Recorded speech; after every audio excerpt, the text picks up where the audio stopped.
2:28 a.m., that is the exact minute that a pacemaker stopped sending signals to a cell. Phone left sitting on a nightstand inside a home in Tucson, Arizona.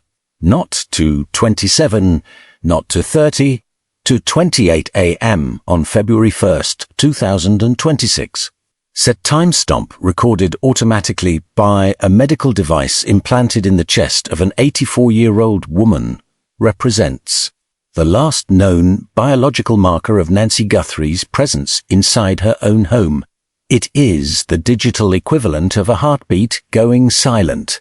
And when investigators understood what produced that signal loss, when they understood the sequence of events that had been unfolding in that neighborhood for at least the preceding 41 minutes, 2:28 stopped being a timestamp and became the spine of one of the most sophisticated and deliberately planned abductions that law enforcement in Arizona has encountered in recent memory. Here is what was already happening before 2:28.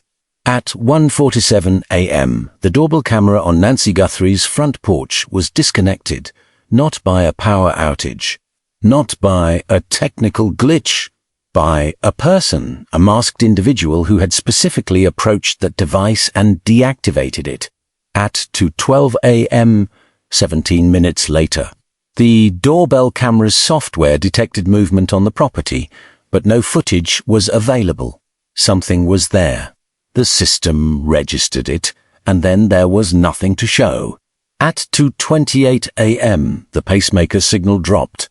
9 minutes after that, at 2:36 a.m., a neighbor's surveillance camera located 2.5 miles away captured a vehicle speeding through the area at a pace inconsistent with normal early morning traffic.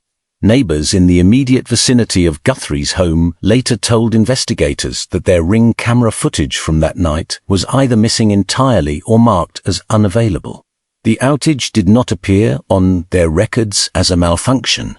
It appeared as silence, a deliberate, targeted silence covering a window of time that investigators now believe was the window in which Nancy Guthrie was taken from her home.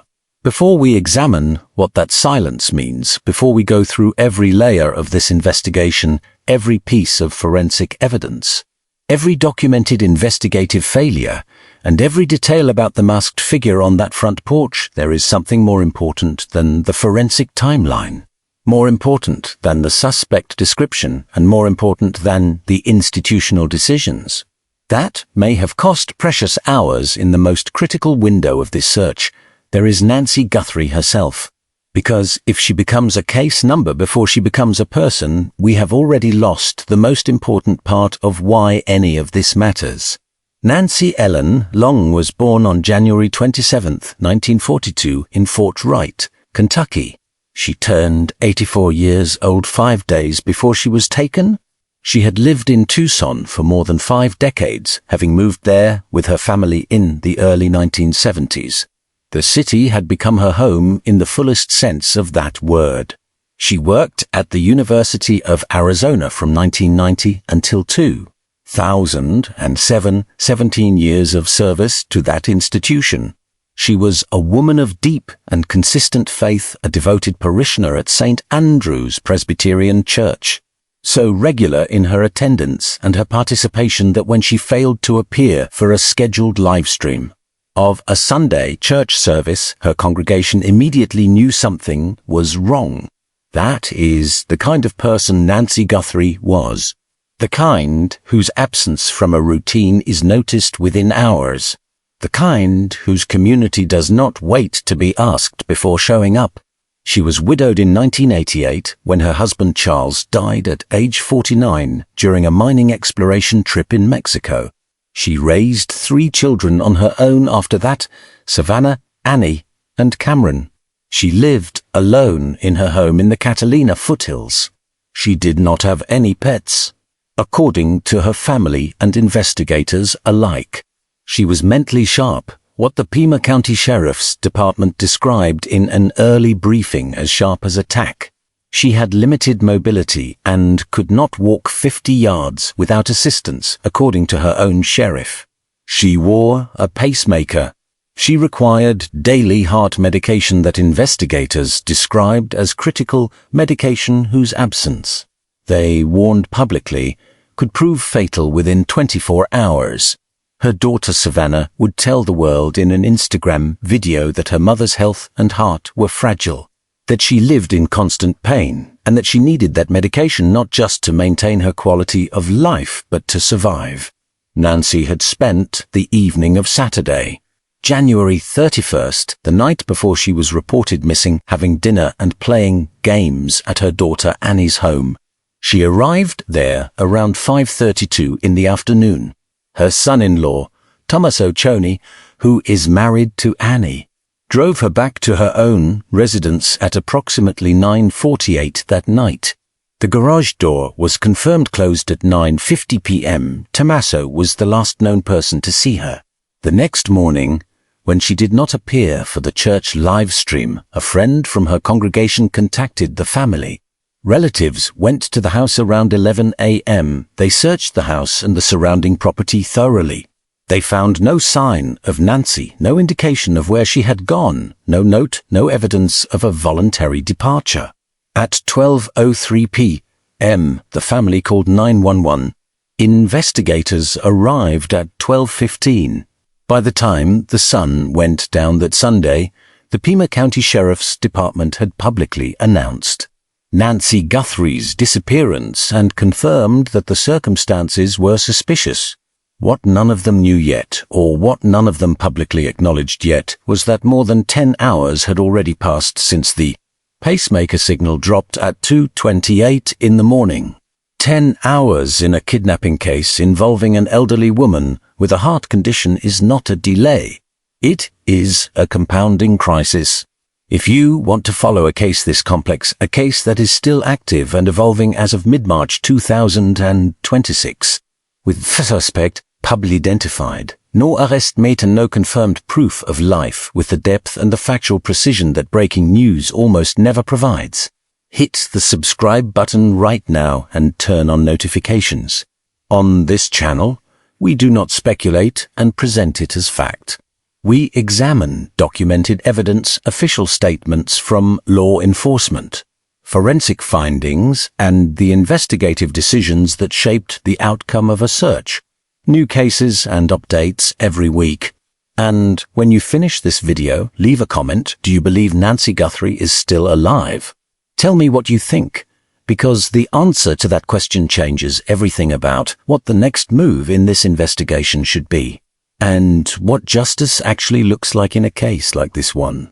When deputies initially processed the scene at Nancy Guthrie's home in the Catalina foothills, they found something that shifted the case immediately from a missing person inquiry to something with much higher urgency. Biological evidence was present inside the residence. Blood, identified through DNA analysis as belonging to Nancy Guthrie, was found on the front porch. It was not a large volume. It was not the kind of evidence that describes a prolonged, violent confrontation inside the home. But it was there, and it was hers. And its location on the front porch told investigators something important about the sequence of events. She reached that threshold. Whatever happened to Nancy Guthrie happened near the exit of her own home. Pima County Sheriff Chris Nonos confirmed within 24 hours of the initial response that investigators believed Nancy had been abducted. His statement to CBS News on February 2nd was direct. He believed she was abducted. She did not walk from there, and she did not go willingly. That statement was significant not only because it publicly classified the case as a kidnapping, but because it acknowledged something critical about Nancy's physical condition.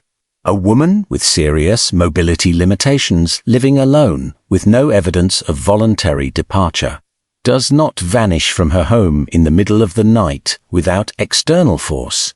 But here is the first and most consequential problem with this investigation, and it is one that would grow considerably more serious in the weeks that followed. Investigators confirmed that a doorbell camera on Nancy's front porch had been deactivated before she was taken. That camera, a Nest device, had been the single most immediate piece of potential evidence available, a device positioned directly at the point of entry, recording in real time the moments leading up to her disappearance. It had been deliberately disconnected at 1:47 a.m. Initially, the Pima County Sheriff's Department stated that no video was available from the device because Nancy did not have an active subscription to the Nest Cloud storage service. That statement, made in the early days of the investigation, turned out to be incomplete. Digital forensics experts working with Google, which owns the Nest platform, spent weeks attempting to extract footage from back-end software, searching for images that might have been cached, stored in non-standard server locations, or recoverable from corrupted data pathways. On February 10th, 9 days after Nancy was reported missing, the FBI finally released that footage to the public. 9 days. In a kidnapping case involving an 84-year-old woman who requires daily heart medication to stay alive, 9 days is not a processing delay. It is 9 days during which the public and potentially critical witnesses had no visual information about the suspect who had been standing on that front porch. That footage showed a masked individual on Nancy Guthrie's front porch in the early morning hours of February 1st. The person wore a ski mask with holes for the eyes and mouth. They were dressed entirely in dark clothing. They wore gloves. They carried what investigators would later identify as a 25-liter Ozark Trail Hiker backpack, a backpack sold exclusively at Walmart. The individual was visibly armed with a handgun holster on their body. In the footage, the person attempts to cover the doorbell camera with a gloved hand and then pulls a plant from the yard and uses it to physically block the camera's view. This was not improvised. This was not panic. This was a person who knew exactly where the camera was positioned, understood its field of view, and arrived with a plan for neutralizing it. The FBI subsequently described the individual as a male, approximately 5 feet 9 to 5 feet 10 inches tall, with an average build. The footage was released 9 days into the investigation. In kidnapping cases, the first 72 hours are the recognized critical window in law enforcement practice. After 72 hours, the statistical probability of recovering a kidnapping victim alive decreases significantly and continues to fall with each passing day. Releasing footage of a masked suspect, the only publicly known visual evidence of who took Nancy Guthrie 9 after her disappearance, is not consistent with the urgency that a case of this nature demands. And the delay in releasing that footage was not the only problem that emerged. Multiple investigative experts, former FBI agents, and law enforcement analysts raised serious and specific concerns about how the early phase of this investigation was managed. The most significant of those concerns involved a documented conflict between the Pima County Sheriff's Department under Sheriff Chris Nonos and the FBI over the custody and handling of physical evidence. According to reporting first published by Reuters and subsequently confirmed by multiple major outlets, including Fox News, the FBI requested that key evidence, specifically the DNA samples and a glove recovered near the scene, be transferred to the FBI's National Crime Laboratory at Quantico, Virginia, for processing. The Quantico Lab is one of the most technologically advanced forensic analysis facilities in the world. Sheriff Nonos declined that request. He directed that the evidence be sent instead to a private laboratory in Florida. An unnamed law enforcement official quoted by Reuters described the decision as risking further delays in a case that grows more urgent by the minute, and referenced what the official called earlier setbacks in the investigation. That same official criticized Nonos for not requesting FBI involvement sooner, from the earliest hours of the case. That conflict was not the only documented friction. Sergeant Aaron Cross, the president of the Pima County Deputies Organization, The union, representing the deputies working directly under Nonos, told the New York Post that colleagues inside the department accused the sheriff of treating the investigation as a personal ego case. A criminal defense attorney with more than 2 decades of experience analyzing the case publicly stated that 98% of the sheriff's own department had effectively issued an internal no-confidence position against his leadership. The same attorney noted that the most experienced homicide detective currently assigned to the Pima County Sheriff's Department had only 3 years of experience in that role, a consequence, the attorney argued, of veteran investigators leaving the department due to conflicts with Nonos over the years. In a kidnapping investigation requiring forensic sophistication, experienced judgment, and coordinated multi-agency cooperation, institutional experience is not a secondary resource. It is the foundation of everything. Nonos himself acknowledged making at least one critical mistake. He confirmed publicly that the crime scene had been released prematurely, a decision that, once executed, cannot be reversed. Evidence that was not collected before the scene was released is gone. Forensic opportunities that existed in those early hours no longer exist. Reports described the scene as having been left without proper security tape and without a controlled perimeter, with at least 2 journalists alleged to have accessed the area before it was fully secured.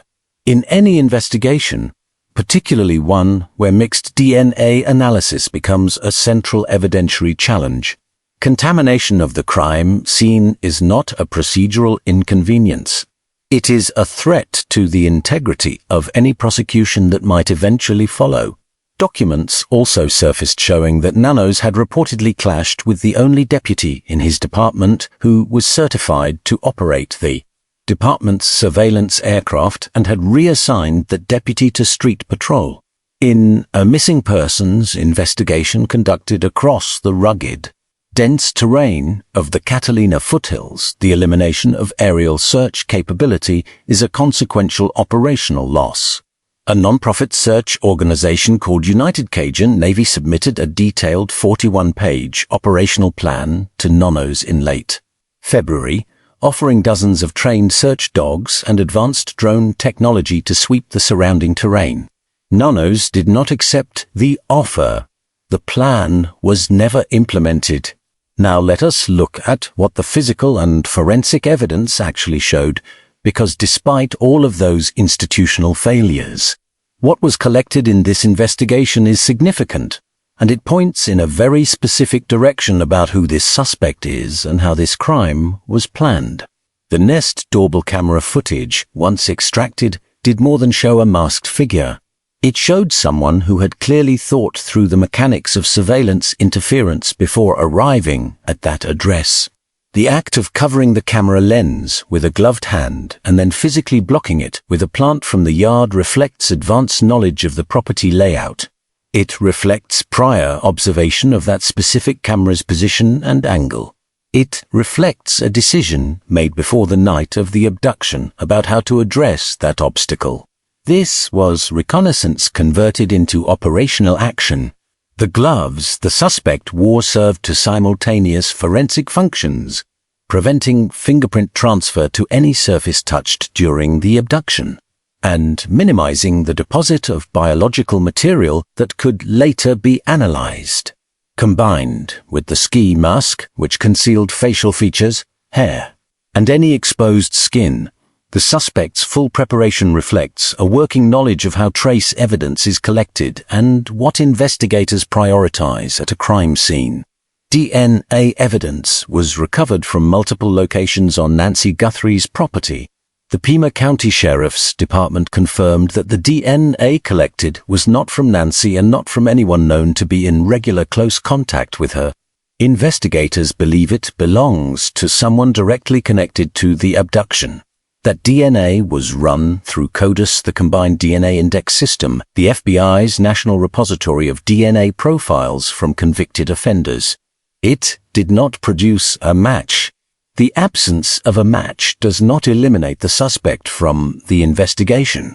It means either that the suspect has no prior conviction requiring a DNA submission to federal databases, or that the sample is a mixed profile containing genetic contributions from more than one individual, which significantly complicates the extraction of a clean, matchable profile.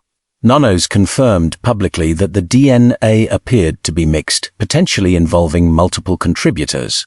Investigators subsequently announced they were pursuing investigative genetic genealogy, running the partial profiles against publicly available ancestry databases to identify distant relatives of the unknown contributor and work backward toward a potential identity. That process, while effective in other high-profile cases, is time-consuming and dependent on the quality of the DNA profile that can be isolated from the mixture. The gloves found approximately 2 miles from the Guthrie residence in a field near the side of the road represented a separate and important forensic development. The FBI confirmed that a black glove recovered in that area appeared visually consistent with the gloves worn by the suspect in the doorbell camera footage. That glove was packaged and sent overnight to the private laboratory in Florida, arriving on February 13th. DNA testing was completed. The results did not produce a CODIS match. Investigators collected a total of 16 gloves from the broader area surrounding Guthrie's home during the search operation, most of which were subsequently traced back to search team members who had discarded them while working the terrain. The glove consistent with the suspect's appearance was distinguished from the others and processed separately. Authorities also confirmed that they were working to identify each specific item of clothing worn by the suspect in the footage, the mask, the jacket, the pants, and believed the majority of it, like the backpack, may have been purchased at Walmart. The investigation into retail purchase records was ongoing as of mid-March 2026. Then there is the question of the internet outage, and this is the detail that, when understood in full context, suggests a level of operational planning that goes beyond what most abductions involve. This is not a theory circulating in online communities. It is a confirmed investigative thread acknowledged directly by Sheriff Nanos in his March 13th appearance on the Today Show. Nanos confirmed that investigators were looking into a window during the night of the abduction when connectivity in the neighborhood went offline. He said investigators had checked with power companies and with others in the neighborhood to understand why that disruption occurred and whether it was connected to the abduction. Separately, multiple neighbors told investigators and news outlets that their Ring camera footage from the overnight hours of February 1st was either entirely absent from their records or displayed as not available, not as a technical error, but as OGAP. A couple living directly adjacent to Guthrie's home confirmed to NBC News that the camera closest to her residence showed no footage during that window. Investigators also confirmed they were examining a damaged utility box located around the corner from Nancy's home. The box was found open, with damage that investigators described as potentially connected to the reported connectivity disruption. Whether that damage was caused by deliberate physical interference with the neighborhood's internet infrastructure or by some other means remained under active investigation. The potential use of signal jamming or direct infrastructure interference in this context is not a speculative scenario. Law enforcement and security experts have publicly documented the use of Wi-Fi jamming devices by organized criminal groups conducting home invasions across the United States. A jammer operating in the vicinity of Guthrie's home during the abduction window would have disrupted the cloud upload capability of any Wi-Fi connected security camera in the immediate area, not by destroying the hardware, but by severing the transmission link that sends footage to remote servers in real time. The result would be exactly what investigators found: cameras that were physically functional, recording locally, but whose cloud records show nothing for that window. combined with the physical tampering of Nancy's specific doorbell camera. The picture that emerges is of someone who thought about surveillance at 2 levels simultaneously, the targeted device at the point of entry, and the broader network of devices in the surrounding neighborhood that might capture movement before or after the abduction. Sheriff Nonos offered his most significant public statement in the 41 days following Nancy Guthrie's disappearance on March 13, 2026, in the interview on The Today Show. He told NBC News that investigators believe they know why the abduction occurred. Not who, why. He said investigators believe they know why the suspect did this and that they believe the crime was targeted. That the perpetrator specifically selected Nancy Guthrie. That this was not random. Nonos acknowledged that investigators were not 100% certain of the motive and declined to publicly disclose what they believed it to be. He also said, when asked whether the suspect could strike again, absolutely, criminal minds are criminal minds. The distinction between knowing the why and not knowing the who is operationally critical. A confirmed motive gives investigators a framework, a category of people with a reason to target Nancy Guthrie specifically. That framework narrows the field of potential suspects from anyone with the physical capability to commit the crime to anyone, with both the capability and a specific reason to direct it at her. The theories that have been publicly examined include kidnapping for financial ransom targeting Savannah Guthrie's wealth, a personal grievance connected to Nancy's own history or relationships, organized criminal involvement or insider knowledge of the property and Nancy's routines. What all of those theories share is the requirement for prior knowledge. Someone knew Nancy lived alone. Someone knew her address. Someone knew her mobility limitations meant she could not resist or flee. Someone knew her camera was there and what to do about it. Someone knew the neighborhood's surveillance landscape well enough to account for it. Former FBI profiler Greg McCrary, speaking to CNN early in the investigation, confirmed what the evidence already communicated. This perpetrator did not arrive at that address randomly. He came for Nancy Guthrie specifically. He had studied her. And someone with that level of targeted preparation and successful execution does not simply stop. Former FBI intelligence analyst Jennifer Dobler, who spent 13 years in the Bureau specializing in intelligence collection and analysis, assessed the suspect's behavior publicly and told Newsweek that the evidence indicated competence. The disguise, the gloves, the mass-market backpack designed to resist identification. The awareness of the camera's position in her assessment. If this person were not experienced, they are beyond lucky. Luck does not explain the totality of what was avoided. Experience, preparation, and prior study of the target explains it. Let us be precise about what is confirmed and what remains under investigation as of mid-March 2026. Because the integrity of any analysis of an active case depends entirely on that distinction. What is confirmed? Nancy Guthrie was abducted from her home in the Catalina foothills on the night of January 31st into the morning of February 1st, 2026. Her blood was found at the scene, or masked. Armed male was captured on recovered doorbell camera footage tampering with her front porch camera at 1:47 a.m. Her pacemaker stopped sending signals at 2:28 a.m. Neighbors' cameras in the surrounding area were non-functional or recorded no footage during the window of the abduction. A damaged utility box around the corner from her home is under investigation as a potential source of the connectivity disruption. DNA not belonging to Nancy or anyone in her close circle was recovered from the property. That DNA did not match CODIS. A glove visually consistent with the suspect's appearance was recovered near the scene and processed for DNA, without a database match. The suspect's backpack is a 25-liter Ozark Trail model sold exclusively at Walmart.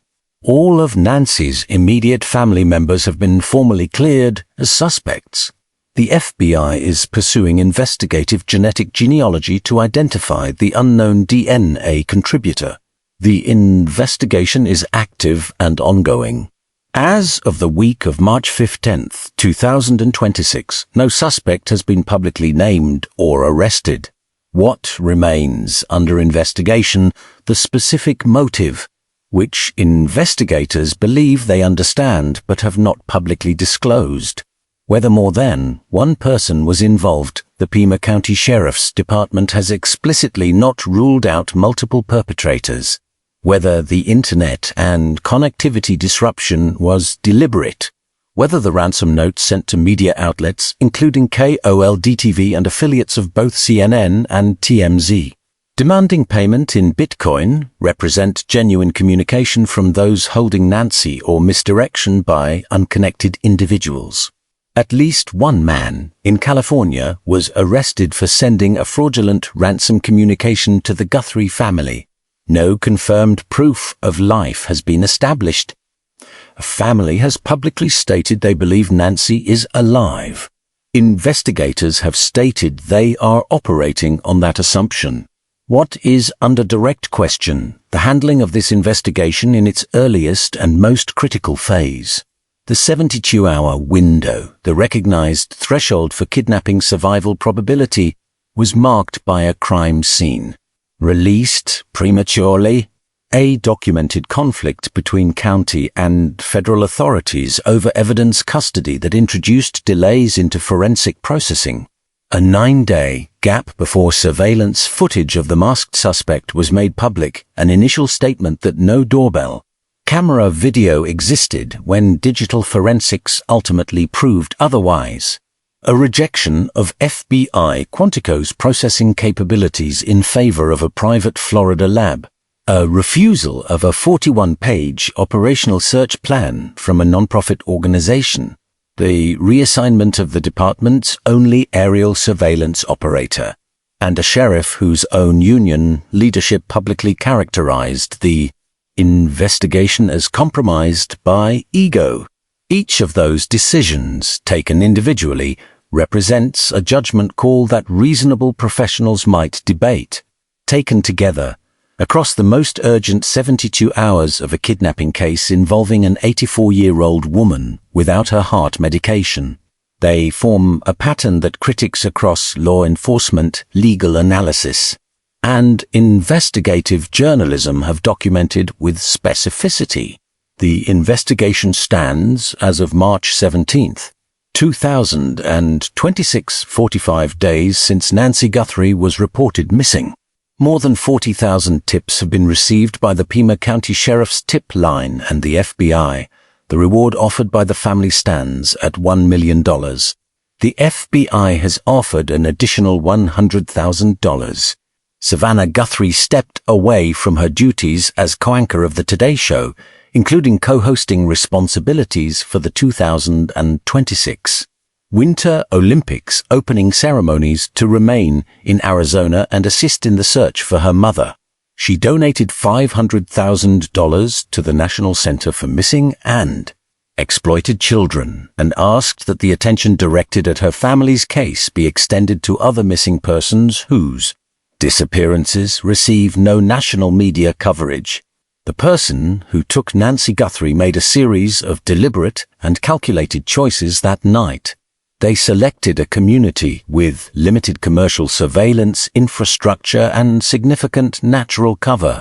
They operated in the hours between 2 and 3 in the morning when street presence is minimal. They wore generic, mass-market clothing from a national retailer to minimize traceability. They came to a specific address for a specific person with a plan that addressed the camera at the door, potentially addressed the surrounding neighborhood's connectivity, and left behind a DNA profile that did not match any existing federal criminal database. They have not been identified. But a masked individual captured on recovered footage does not remain unidentifiable indefinitely. Mixed DNA does not remain unresolvable indefinitely when genetic genealogy tools are applied. A backpack purchased at a national retailer does not remain untraceable indefinitely when investigators work directly with the retailer's purchase and fulfillment records. And a pacemaker that went silent at 2:28 a.m.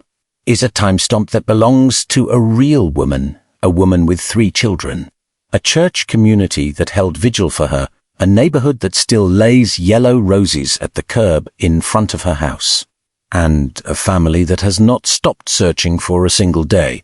Nancy Guthrie raised Savannah Guthrie in Tucson. She worked for the University of Arizona for 17 years. She attended Sunday church for decades without interruption. She described Tucson to her daughter on a television segment just months before she was taken as laid back and gentle. She turned 84 years old 5 days before someone arrived at her door in the dark, armed and masked, and took everything from her. She deserves answers. Her family deserves answers. And the evidence that has been collected, despite the setbacks, despite the delays, despite the institutional decisions that complicated the earliest and most critical phase of this investigation, still points somewhere. The job of law enforcement is to follow it to that place. The job of the public is not to stop calling. If you have any information related to the disappearance of Nancy Guthrie, contact the Pima County Sheriff's Department tip line at 520-351-4900 or the FBI at 1-800-CALL-FBI.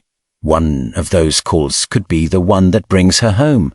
If this case moved you and you want to be here when the next development breaks, and it will break, hit the subscribe button and turn on notifications. Share this video with anyone who does not yet know Nancy's name, because the more people who recognize her face and understand the details of this case, the more eyes remain on this investigation. And leave a comment right now. Do you think the first 72 hours of this investigation were handled the way they should have been? And what do you believe happened to Nancy Guthrie? Tell me. This conversation matters more than you might think.